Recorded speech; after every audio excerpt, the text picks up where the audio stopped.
സംസ്ഥാനത്ത് സമ്പൂർണ്ണ വൈദ്യുതീകരണത്തിന് ജനപിന്തുണ ആവശ്യമാണെന്ന് മുഖ്യമന്ത്രി പിണറായി വിജയൻ. വികസന കാര്യങ്ങളിൽ എതിർക്കുന്നവരെ നാടിന്റെ നന്മ ഉദ്ദേശിച്ച് മാറ്റി നിർത്തേണ്ടി വരും. നാട്ടിൽ വൈദ്യുതി ലഭിക്കണമെങ്കിൽ നഷ്ടം സഹിക്കേണ്ടി വരും. മുൻകാലങ്ങളിൽ എതിർപ്പുകൾക്ക് സർക്കാരുകൾ വഴങ്ങിയത് നഷ്ടമുണ്ടാക്കിയെന്ന് മുഖ്യമന്ത്രി തിരുവനന്തപുരത്ത് പറഞ്ഞു. സംസ്ഥാനം സമ്പൂർണ്ണ വൈദ്യുതീകരണത്തിന്റെ പാതയിലാണ്. എന്നാൽ വൈദ്യുത ലൈൻ വലിക്കുന്നതിൽ എതിർപ്പുകൾ പലയിടത്തും നിലനിൽക്കുന്നു. മരം നഷ്ടമാകുമെന്ന കാരണം പറഞ്ഞാണ് എതിർപ്പുകൾ. വികസന കാര്യങ്ങളിൽ എതിർക്കുന്നവരെ നാടിന്റെ നന്മ ഉദ്ദേശിച്ച് മാറ്റി നിർത്തേണ്ടി വരുമെന്ന് മുഖ്യമന്ത്രി പിണറായി വിജയൻ പറഞ്ഞു. തിരുവനന്തപുരത്ത് അന്താരാഷ്ട്ര വൈദ്യുതി സുരക്ഷാ ശില്പശാല ഉദ്ഘാടനം ചെയ്ത് സംസാരിക്കുകയായിരുന്നു അദ്ദേഹം. നാടിനാകെ വൈദ്യുതി ലഭ്യമാകണമെങ്കിൽ ഈ പറയുന്ന നഷ്ടം സഹിച്ചേ പറ്റും. നഷ്ടപ്പെടുന്നവർക്ക് ന്യായമായ നഷ്ടപരിഹാരം ഉറപ്പുവരുത്തുന്നുണ്ട്. അതിനെ എതിർക്കാൻ പുറപ്പെട്ടാൽ പിന്നെ എതിർപ്പ് മാറ്റിക്കൊണ്ട് കാര്യങ്ങൾ നടത്തേണ്ടതായിരിക്കും.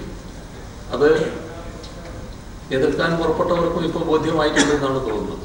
ആരെയും ബുദ്ധിമുട്ടിക്കുകയല്ല, മറിച്ച് നാടിന്റെ നന്മയാണ് സർക്കാർ ലക്ഷ്യം. വൻകിട ജലവൈദ്യുത പദ്ധതികൾ സംസ്ഥാനത്തിന് ആവശ്യമാണ്. എന്നാൽ ചിലയിടത്ത് അത് അപ്രായോഗികമാണെന്നും മുഖ്യമന്ത്രി കൂട്ടിച്ചേർത്തു. ഗ്യാസ് പൈപ്പ് ലൈൻ സ്ഥാപിക്കുന്നതിലും എതിർക്കുന്നവരെ മാറ്റി നിർത്തേണ്ടി വരുമെന്ന് മുഖ്യമന്ത്രി പറഞ്ഞു. താപവൈദ്യുത നിലയങ്ങൾ ഒഴിവാക്കി സംസ്ഥാനത്തിന് മുന്നോട്ടു പോകാൻ സാധിക്കും എന്നത് മിഥ്യാധാരണയാണ്. സമയബന്ധിതമായി സോളാറിൽ നിന്നും സംസ്ഥാനം വൈദ്യുതി ഉൽപ്പാദിപ്പിക്കുമെന്നും മുഖ്യമന്ത്രി വ്യക്തമാക്കി. വൈദ്യുതി മന്ത്രി എം മണി ചടങ്ങിൽ അധ്യക്ഷനായിരുന്നു. News bureau, Thiruvananthapuram.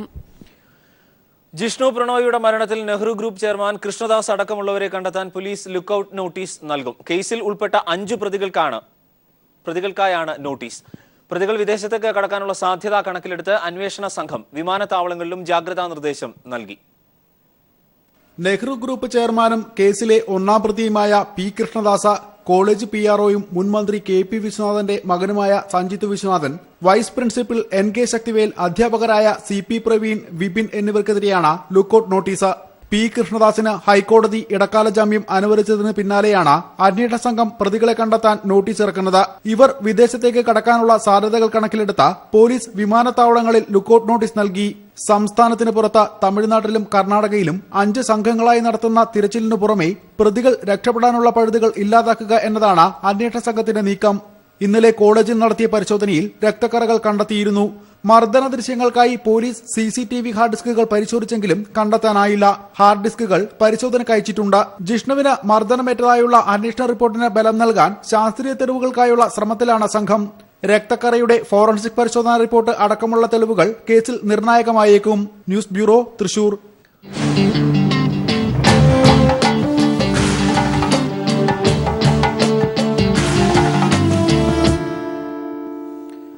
തമിഴ്നാട്ടിൽ നാളെ വിശ്വാസ വോട്ടെടുപ്പ് നടക്കാനിരിക്കെ ജനറൽ സെക്രട്ടറി ശശികലയെയും വിശ്വസ്തരെയും പാർട്ടിയിൽ നിന്നും പുറത്താക്കിയതായി പ്രഖ്യാപിച്ച് പാർട്ടി പിടിച്ചെടുക്കാൻ പനീർസെൽവം വിഭാഗത്തിന്റെ ശ്രമം. അതേസമയം നാളെ സഭയിൽ ഹാജരായി സർക്കാരിന് അനുകൂലമായി വോട്ട് രേഖപ്പെടുത്തണം എന്ന് AIADMK പാർട്ടി MLA മാർക്ക് വിപ്പ് നൽകി. വിശ്വാസ വോട്ടെടുപ്പിൽ പളനിസ്വാമിക്ക് എതിരായി വോട്ട് രേഖപ്പെടുത്താൻ DMK തീരുമാനിച്ചു. പളനിസ്വാമി മന്ത്രിസഭ നാളെ വിശ്വാസ വോട്ടെടുപ്പ് നേരിടാൻ ഒരുങ്ങവേ തമിഴ്നാട്ടിൽ രാഷ്ട്രീയ നാടകങ്ങൾ തുടരുകയാണ്. പാർട്ടി പിടിച്ചെടുക്കാനുള്ള ശ്രമങ്ങളാണ് പനീർസെൽവം വിഭാഗം നടത്തുന്നത്. ഇതിന്റെ ഭാഗമായി പാർട്ടി ജനറൽ സെക്രട്ടറി ശശികല നിയമിച്ച deputy general secretary TTV Dinakaran, ശശികലയുടെ ബന്ധു S വെങ്കടേഷ് എന്നിവരെ പാർട്ടിയിൽ നിന്നും പുറത്താക്കിയതായി പനീർസെൽവം വിഭാഗം നേതാവായ E മധുസൂദനൻ വാർത്താക്കുറിപ്പിറക്കി. പാർട്ടിയുടെ അടിസ്ഥാന തത്വങ്ങളും ജയലളിതയ്ക്ക് നൽകിയ വാഗ്ദാനങ്ങളും ലംഘിച്ചതിനാലാണ് പുറത്താക്കൽ നടപടിയെന്നാണ് വിശദീകരണം. പാർട്ടിയുടെ ഔദ്യോഗിക പക്ഷം തങ്ങളാണെന്ന് സ്ഥാപിക്കാനുള്ള ശ്രമങ്ങളാണ് പനീർസെൽവം ക്യാമ്പ് നടത്തുന്നത്. അണികളെ ഒപ്പം നിർത്താൻ സംസ്ഥാന പര്യടനം നടത്താനും പനീർസെൽവം തീരുമാനിച്ചിട്ടുണ്ട്. അതേസമയം നാളെ സഭയിൽ ഭൂരിപക്ഷം തെളിയിക്കാനും MLA മാരുടെ കൊഴിഞ്ഞുപോക്ക് തടയാനുമുള്ള ശ്രമങ്ങളാണ് പളനിസ്വാമിയും കൂട്ടരും നടത്തുന്നത്. ഇന്ന് ബംഗളൂരു ജയിലിൽ ശശികലയെ സന്ദർശിക്കുന്നത് മാറ്റിവെച്ച മുഖ്യമന്ത്രി പളനിസ്വാമി കൂവത്തൂരിലെ റിസോർട്ടിലെത്തി MLA മാരുമായി ചർച്ച നടത്തി. സഭയിൽ ഹാജരായി സർക്കാരിന് അനുകൂലമായി വോട്ട് രേഖപ്പെടുത്തണമെന്ന് AIADMK MLA മാർക്ക് വിപ്പ് നൽകി. അതിനിടെ മൈലാപ്പൂർ MLA M നടരാജൻ പനീർസെൽവത്തിന് ഒപ്പം ചേർന്നത് ശശികല ക്യാമ്പിന് തിരിച്ചടിയായി. പളനിസ്വാമിക്ക് വോട്ട് ചെയ്യില്ലെന്നും ജനവികാരത്തിന് ഒപ്പം നിൽക്കുമെന്നുമാണ് നടരാജൻ വ്യക്തമാക്കിയത്. രഹസ്യ ബാലറ്റിലൂടെ വിശ്വാസ വോട്ടെടുപ്പ് നടത്തണമെന്ന് പനീർസെൽവത്തെ പിന്തുണയ്ക്കുന്ന MLA മാർ സ്പീക്കറോട് അഭ്യർത്ഥിച്ചു. നിലവിൽ 123 MLA-മാരുടെ പിന്തുണയുണ്ടെന്ന് പളനിസ്വാമി അവകാശപ്പെടുമ്പോൾ രഹസ്യ ബാലറ്റിലൂടെ വോട്ടെടുപ്പ് നടത്തിയാൽ കൂടുതൽ MLA-മാരും തങ്ങൾക്കൊപ്പം നിൽക്കുമെന്നാണ് പനീർസെൽവം ക്യാമ്പിന്റെ പ്രതീക്ഷ. മന്ത്രിസഭ അധികാരമേറ്റതോടെ രാഷ്ട്രീയ അനിശ്ചിതത്വത്തിന് വിരാമമായെങ്കിലും തമിഴ്നാട്ടിൽ സുസ്ഥിര സർക്കാർ ഉണ്ടാകുമോ എന്ന കാര്യം അറിയണമെങ്കിൽ വിശ്വാസ വോട്ടെടുപ്പ് കഴിയും വരെയും കാത്തിരിക്കണം. സഭയിൽ തിരിച്ചടി നേരിട്ടാലും പാർട്ടി പിടിച്ചെടുക്കാനും അണികളെ ഒപ്പം നിർത്താനുമുള്ള തന്ത്രങ്ങളാണ് പനീർസെൽവം ക്യാമ്പ് മെനയുന്നത്. ദില്ലിയിൽ നിന്നും M. സന്തോഷ്.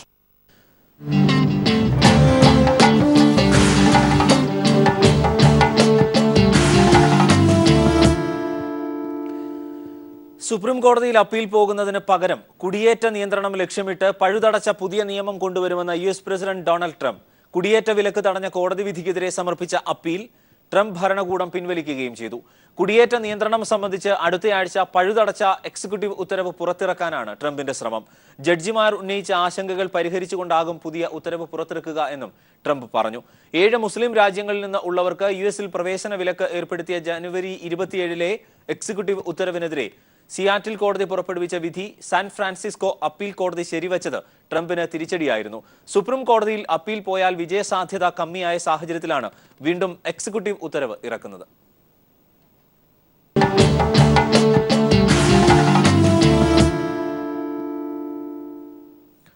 ഒന്നര പതിറ്റാണ്ട് തരിശായി കിടന്ന മണ്ണിൽ 100 മേനി നെല്ല് വിളയിച്ച് ആലുവ ചൂർണിക്കര നിവാസികൾ. താരപ്പുലിമയിലാണ് 15 ഏക്കർ സ്ഥലത്തെ കൊയ്ത്തുത്സവം നടന്നത്. ചൂർണിക്കര ഗ്രാമപഞ്ചായത്തിന്റെയും കൃഷിഭവന്റെയും ആഭിമുഖ്യത്തിലാണ് 15 വർഷമായി തരിശുകിടന്ന 15 ഏക്കർ സ്ഥലത്ത് കൃഷി ചെയ്തത്. ആത്മാപദ്ധതി പ്രകാരം ശാസ്ത്രീയമായി നടത്തിയ തരിശുനില നെൽകൃഷിയിലൂടെ വിളഞ്ഞത് ഒരു നാടിന്റെ വലിയ സ്വപ്നം കൂടിയാണ്. സർക്കാരിന്റെ ഭക്ഷ്യസുരക്ഷ ഉറപ്പാക്കാനുള്ള നടപടികളാണ് പ്രചോദനമായതെന്ന് ചൂർണിക്കര കൃഷി ഓഫീസർ A. ജോൺ ഷെറി പറഞ്ഞു. കേരള സർക്കാർ ഈ സാമ്പത്തിക വർഷം 16-17 സാമ്പത്തിക വർഷം നെൽകൃഷി വർഷമായിട്ട് ആചരിക്കുകയാണ്. സർക്കാർ ഉദ്ദേശിക്കുന്നത് സാധ്യമായ സ്ഥലങ്ങളിലൊക്കെ നെൽകൃഷി ഇറക്കി നമ്മുടെ ഭക്ഷ്യസുരക്ഷ ഉറപ്പാക്കുക. ഈ ഒരു ആഹ്വാനം ഗ്രാമപഞ്ചായത്തും കൃഷിഭവനും വളരെ ചർച്ച ചെയ്ത ശേഷമാണ് ഈ ഒരു ആശയം മുന്നോട്ട് വെക്കുന്നത്. 7 ടൺ വിളവാണ് ഇവിടെ കിട്ടിയിരിക്കുന്നത്. ഇതൊരു മോഡലാണ്.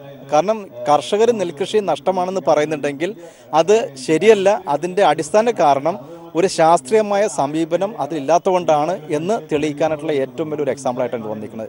വിളവെടുപ്പിന് നടൻ ക്യാപ്റ്റൻ രാജു, അൻവർ സാദത്ത് MLA എന്നിവർക്കൊപ്പം അടയാളം പുരുഷ സ്വയം സഹായ സംഘാംഗങ്ങളും നേതൃത്വം നൽകി. News bureau, Kochi.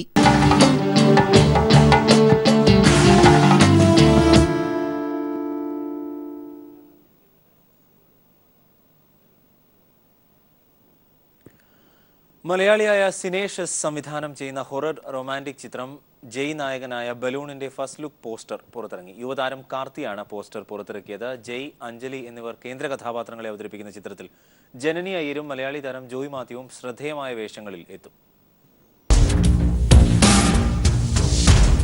ഒരു വൈദികന്റെ വേഷത്തിൽ ചിത്രത്തിൽ ജോയ് മാത്യുവും എത്തുന്നുണ്ട്. ചിത്രത്തിലെ ഏറ്റവും നിർണായകമായ കഥാപാത്രമാണ് ജോയ് മാത്യു അവതരിപ്പിക്കുന്നത്.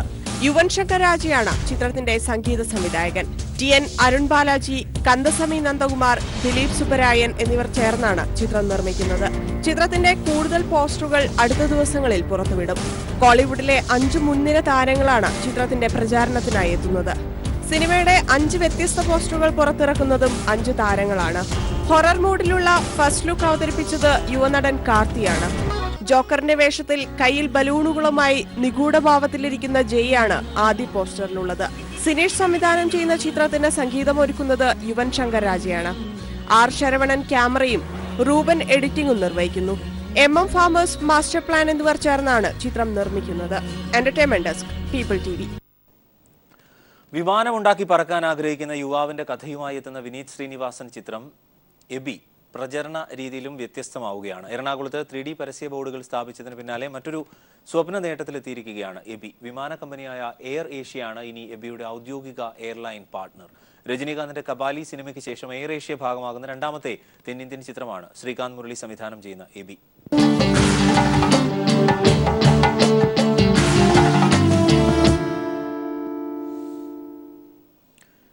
നഗരമലിനീകരണത്തിനെതിരെ ബോധവൽക്കരണവുമായി ഒരു ഹ്രസ്വചിത്രം. കൊച്ചിയിലെ A സ്റ്റുഡിയോ എന്ന വിഷ്വൽ ഗ്രാഫിക്സ് സ്ഥാപനമാണ് മിഷൻ മെട്രോ എന്ന ഹ്രസ്വചിത്രം നിർമ്മിച്ചിരിക്കുന്നത്. മാലിന്യ സംസ്കരണത്തിലെ വീഴ്ചകളും അതിനാലുണ്ടാകുന്ന ആരോഗ്യ പ്രശ്നങ്ങളുമാണ് മിഷൻ മെട്രോ എന്ന ഹ്രസ്വചിത്രം. കൊച്ചി നഗരത്തിൽ പടർന്നു പിടിക്കുന്ന അജ്ഞാത രോഗത്തെക്കുറിച്ച് അന്വേഷിക്കാനെത്തുന്ന വാർത്താസംഘത്തിന്റെ അനുഭവത്തിലൂടെയാണ് ചിത്രം കടന്നുപോകുന്നത്. കളമശ്ശേരിയിൽ പ്രവർത്തിക്കുന്ന എസ് സ്റ്റുഡിയോ എന്ന സ്ഥാപനമാണ് ഹ്രസ്വചിത്രം തയ്യാറാക്കിയിട്ടുള്ളത്. മലപ്പുറം സ്വദേശിയായ TS ഇന്ദ്രനാണ് സംവിധാനം. പ്രത്യേകത എന്ന് പറഞ്ഞാൽ സാധാരണ ഒരു ഉപദേശമോ ഇതോ നമ്മൾ എന്ത് ചെയ്യണമെന്നോ ഞങ്ങൾ പറഞ്ഞിട്ടില്ല. പക്ഷേ അതിൻ്റെ രൂക്ഷത നമുക്ക് മനസ്സിലാവാൻ വേണ്ടിയിട്ട് കുറച്ച് വിഷ്വൽ എഫക്ട്സിൻ്റെയും സ്പെഷ്യൽ ആയിട്ട് ചെയ്തിട്ടുണ്ട്. ബിജിപാലാണ് ചിത്രത്തിന് പശ്ചാത്തല സംഗീതം നൽകിയത്. News bureau, Kochi.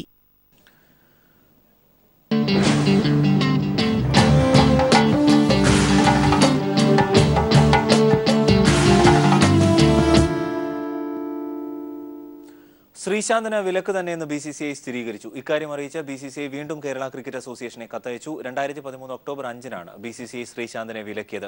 അന്നത്തെ ഉത്തരവിന്റെ പകർപ്പാണ് BCCI ഇപ്പോൾ വീണ്ടും അയച്ചിരിക്കുന്നത്. തന്നെ വിലക്കിയതായി അറിയില്ല എന്നായിരുന്നു ശ്രീശാന്തിന്റെ വാദം. ഞായറാഴ്ച ജില്ലാ ലീഗിൽ കളിക്കാൻ തയ്യാറെടുക്കുന്നതിനിടെയാണ് ശ്രീശാന്തിന് തിരിച്ചടി കിട്ടിയത്. IPL വാതുവെപ്പ് കേസുമായി ബന്ധപ്പെട്ട് കോടതി ശിക്ഷിച്ചതിന്റെ പശ്ചാത്തലത്തിലാണ് ശ്രീശാന്തിന് BCCI വിലക്ക് ഏർപ്പെടുത്തിയിരുന്നത്. എന്നാൽ സസ്പെൻഷൻ മാത്രമാണ് തനിക്കെതിരെയുള്ളതെന്നും വിലക്കുമായി ബന്ധപ്പെട്ട് ഔദ്യോഗിക അറിയിപ്പ് ലഭിച്ചിട്ടില്ല എന്നുമായിരുന്നു കഴിഞ്ഞ ദിവസം ശ്രീശാന്ത് പ്രതികരിച്ചത്. ഈ സാഹചര്യത്തിലാണ് വിലക്ക് ഏർപ്പെടുത്തിയതുമായി ബന്ധപ്പെട്ട രേഖകൾ BCCI വീണ്ടും ശ്രീശാന്തിന് നൽകിയത്. കേരള ക്രിക്കറ്റ് അസോസിയേഷൻ മുഖാന്തരമാണ് രേഖകൾ കൈമാറിയത്. 2013 ഒക്ടോബറിൽ നൽകിയ അതേ രേഖകൾ തന്നെയാണ് ശ്രീശാന്തിന് നൽകിയതെന്നും അന്ന് ശ്രീശാന്ത് ഒപ്പിട്ടു വാങ്ങിയതിന്റെ രേഖകളും നൽകിയിട്ടുണ്ടെന്നും KCA വൃത്തങ്ങൾ അറിയിച്ചു. ഇതുമായി ബന്ധപ്പെട്ട കൂടുതൽ പ്രതികരണത്തിന് ഇല്ലെന്ന് Kerala cricket association secretary JS George വ്യക്തമാക്കി. ഞായറാഴ്ച തുടക്കമാവുന്ന ജില്ലാ ലീഗിലൂടെ ക്രിക്കറ്റിലേക്ക് മടങ്ങിയെത്താനുള്ള ശ്രമത്തിലായിരുന്നു ശ്രീശാന്ത്. വിലക്ക് ഏർപ്പെടുത്തിക്കൊണ്ടുള്ള ഔദ്യോഗിക അറിയിപ്പ് വീണ്ടും എത്തിയത് ഈ മോഹങ്ങൾക്ക് തിരിച്ചടിയായി. ഈ സംഭവങ്ങളോട് പ്രതികരിക്കാൻ ശ്രീശാന്ത് തയ്യാറായിട്ടില്ല. ശ്രീശാന്തിന്റെ വിലക്ക് നീക്കണമെന്നാവശ്യപ്പെട്ട് KCA നേരത്തെ BCCIക്ക് കത്തയച്ചിരുന്നു. News bureau, Kochi.